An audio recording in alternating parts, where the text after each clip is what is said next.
আজকের গল্প শুনলে মনে হবে আগুনে ঘি ঢালা হচ্ছে, অথবা পোড়া ঘরে আবারও বজ্রপাত।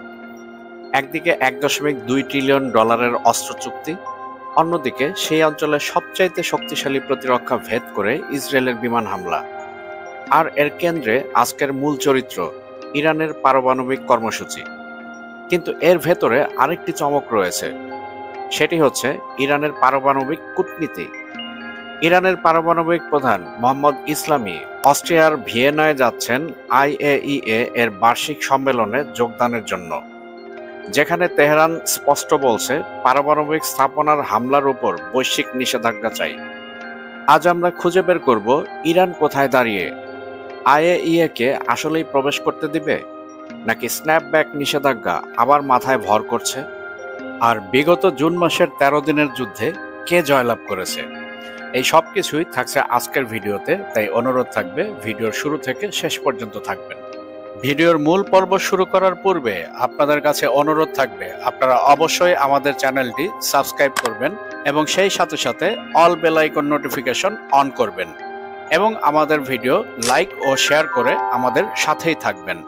ফ্রান্সের বিখ্যাত সংবাদ মাধ্যম লা মন্ডে 13 সেপ্টেম্বর 2025 তারিখে একটা নিউজ প্রকাশ করেছে। ইসরায়েলের টানা আক্রমণের পরেও ইরানের পারমাণবিক কর্মসূচি ধ্বংস হয়নি।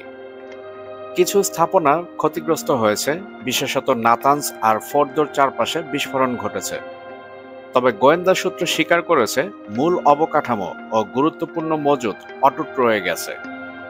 বিশ্লেষকরা বলছেন ইসরায়েল ও আমেরিকা একযোগে চেষ্টা করার পরও ইরানের পারমাণবিক কর্মসূচি ধ্বংস করতে পারেনি। এটা ইসরায়েল আর আমেরিকার জন্য বিশাল পরাজয়, কারণ ইরানে হামলার পর ডোনাল্ড ট্রাম্প ঘোষণা করেছিলেন ইরানের পারমাণবিক স্থাপনাগুলো 100% ধ্বংস করা হয়েছে। কিন্তু বাস্তবে তারাই এখন বলছে ইরানের পারমাণবিক কর্মসূচি চলমান রয়েছে। আর্মস কন্ট্রোল অ্যাসোসিয়েশন এর রিপোর্ট অনুযায়ী ইরানের হাতে এখনো 440 কেজির বেশি 60% এনরিচড ইউরেনিয়াম আছে।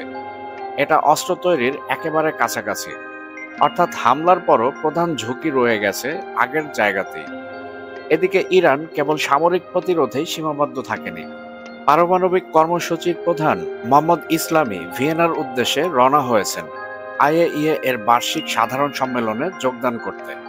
আর সেখানে তার দাবি থাকবে পারমাণবিক স্থাপনাগুলো কখনোই সামরিক হামলার টার্গেট হতে পারবে না।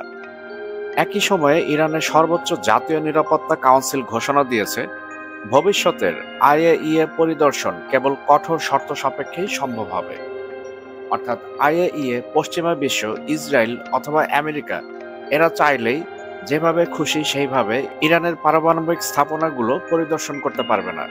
পরিদর্শন করতে পারবে কেবলমাত্র ইরানের সর্বোচ্চ জাতীয় নিরাপত্তা কাউন্সিলের নির্দেশ মোতাবেক। সব মিলিয়ে বার্তাটি স্পষ্ট, ইসরায়েল আঘাত করেছে, কিন্তু ইরানের পারমাণবিক কর্মসূচি এখনো সচল। আর এখন তেহরান সামরিক শক্তির পাশাপাশি কূটনৈতিক ও আইনগত কৌশল দিয়ে নিজেদের অবস্থান শক্ত করছে। বন্ধুরা, IAEA এর পরিদর্শকরা কখন এবং কতটা প্রবেশাধিকার পাবে, আর ইরানের পার্লামেন্ট ও জাতীয় নিরাপত্তা সংস্থা এই বিষয়ে কি বলছে, চলুন আমরা একটু বিস্তারিত জেনে নেই। প্রথমেই আসি তথ্য ও চুক্তির ব্যাপারে। রয়টার্স জানায় ইরান ও IAEA একটি প্রযুক্তিগত সহযোগিতা চুক্তি করেছে কায়রোতে, যা মূলত পারমাণবিক স্থাপনাগুলি পুনরায় পরীক্ষা করার পথ খুলতে পারে। তবে চুক্তিতে স্পষ্টভাবে বলা হয়নি পরিদর্শকরা সব পারমাণবিক স্থাপনায় কবে প্রবেশ করতে পারবে। অপরদিকে ইরানের পার্লামেন্ট বা সংসদের ভূমিকাও খুবই গুরুত্বপূর্ণ। মিশরের কায়রোতে IAEA এর সাথে আরাকচির কি বৈঠক হয়েছে তা জানার জন্য ইরানের পার্লামেন্ট জরুরি একটি সেশনের আয়োজন করে এবং সেই আয়োজনে আরাকচিকে প্রশ্ন করা হয় যে চুক্তি IAEA এর সাথে করা হয়েছে সেই চুক্তি কি ইরানের নতুন আইন ও বিধিবিধান মেনে করা হয়েছে।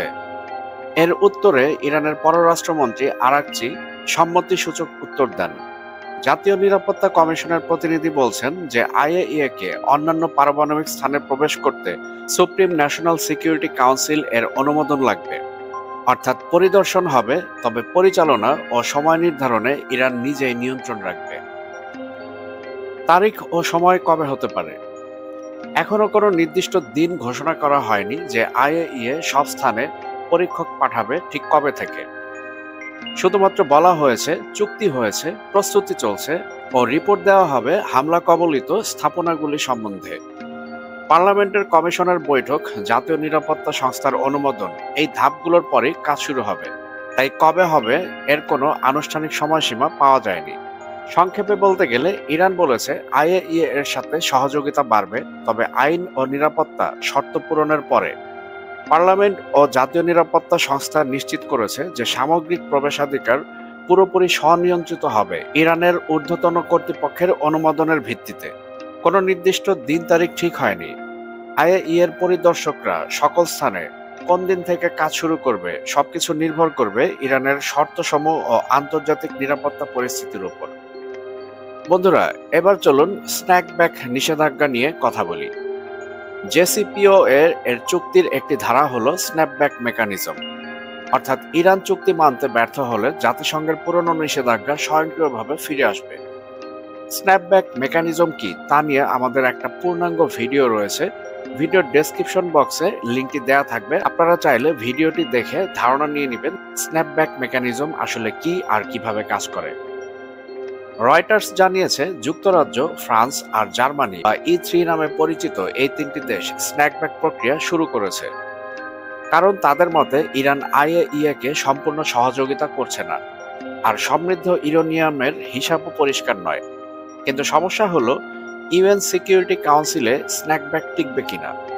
চীন আর রাশিয়া ইতিমধ্যে ইঙ্গিত দিয়েছে তারা ইরানকে রক্ষা করবে। তাহলে প্রশ্ন থেকে যায়, স্ন্যাপব্যাক কি বাস্তবায়িত হবে নাকি রাজনৈতিক খেলা হয়ে যাবে? ইরান সবসময় বলেছে তাদের পারমাণবিক কর্মসূচি সম্পূর্ণ শান্তিপূর্ণ। মেহের নিউজ জানায় ইরানের সরকার দাবি করেছে তাদের গবেষণা শুধু জ্বালানি উৎপাদন আর চিকিৎসা খাতে আইসোটোপ তৈরির জন্য। তারা বলছে, আমরা এনপিটি সদস্য, তাই পরমাণু অস্ত্র তৈরি করা আমাদের অধিকার নয়। হামলার পরও ইরান বলে যাচ্ছে তারা আঞ্চলিক স্থিতিশীলতা চায় এবং পারমাণবিক কর্মসূচি ব্যবহার করছে কেবল প্রতিরক্ষামূলক কারণে। তবে আন্তর্জাতিক মহল সন্দেহ করছে এত বিপুল পরিমাণে 60% এনরিচড ইউরেনিয়াম শান্তিপূর্ণ কাজে কেন প্রয়োজন। তাদের ভাষ্যমতে এটা অনেকটা বিড়ালকে দুধ পাহারা দিতে বলা, যা তাদের কাছে বিশ্বাসযোগ্য নয়। কিন্তু বাস্তবে ইউরোপিয়ান ইউনিয়ন থেকে শুরু করে আমেরিকা বা এনপিটি তারা কেউই আজ পর্যন্ত প্রশ্ন তোলেনি ইসরায়েল কিভাবে তাদের পারমাণবিক কর্মসূচি চালিয়ে যাচ্ছে, এবং ইসরায়েলের পারমাণবিক কর্মসূচি নিয়ে কারো কোনো মাথা ব্যথা নেই। অপরদিকে আমেরিকা বলছে ইরান যদি আইএইএ-কে পুরোপুরি প্রবেশাধিকার না দেয় তাহলে কঠোর নিষেধাজ্ঞা ফিরে আসবে। ইউরোপ দ্বিধায় রয়েছে, কারণ তারা একদিকে স্ন্যাকব্যাক শুরু করেছে, অন্যদিকে ইরানের গ্যাস তেলের ওপর নির্ভরশীল। রাশিয়া ইরানের পাশে দাঁড়াচ্ছে, কারণ ইউক্রেন যুদ্ধের সময় তারা ইরান থেকে ড্রোন সহযোগিতা পাচ্ছে। চীনও বলছে তাদের বেল্ট অ্যান্ড রোড ইনিশিয়েটিভের উদ্যোগে ইরান খুব গুরুত্বপূর্ণ। অর্থাৎ একদিকে পশ্চিমা চাপ, অন্যদিকে রাশিয়া চীনের সমর্থন। এই দুই মেরুর রাজনীতির ভেতরেই ইরানের প্রোগ্রাম বেঁচে রয়েছে। সব মিলিয়ে ছবিটা কি দাঁড়াচ্ছে? ইরানের প্রোগ্রাম ধ্বংস হয়নি, কিন্তু তারা দমবন্ধ অবস্থায়। আইএইএ প্রবেশাধিকার পেলেও সেটা সীমিত। স্ন্যাপব্যাক কার্যকর হবে কিনা তা নির্ভর করছে রাশিয়া চীনের সমর্থনের উপর। আর ইরানের দাবি সবই শান্তিপূর্ণ, এটা আন্তর্জাতিক মহলে খুব একটা গ্রহণযোগ্য হচ্ছে না। কিন্তু বাস্তবতা একটাই, সেটা হচ্ছে ইসরায়েল আর আমেরিকা ইরানে প্রায় 13 দিনের আক্রমণ চালালো। সেই আক্রমণের রেজাল্ট বা ফলাফলটা আসলে কি? ফলাফল শূন্য। পারতপক্ষে ইসরায়েল এবং আমেরিকা এই যুদ্ধে হেরে গিয়েছে এবং ইরান জয়যুক্ত হয়েছে।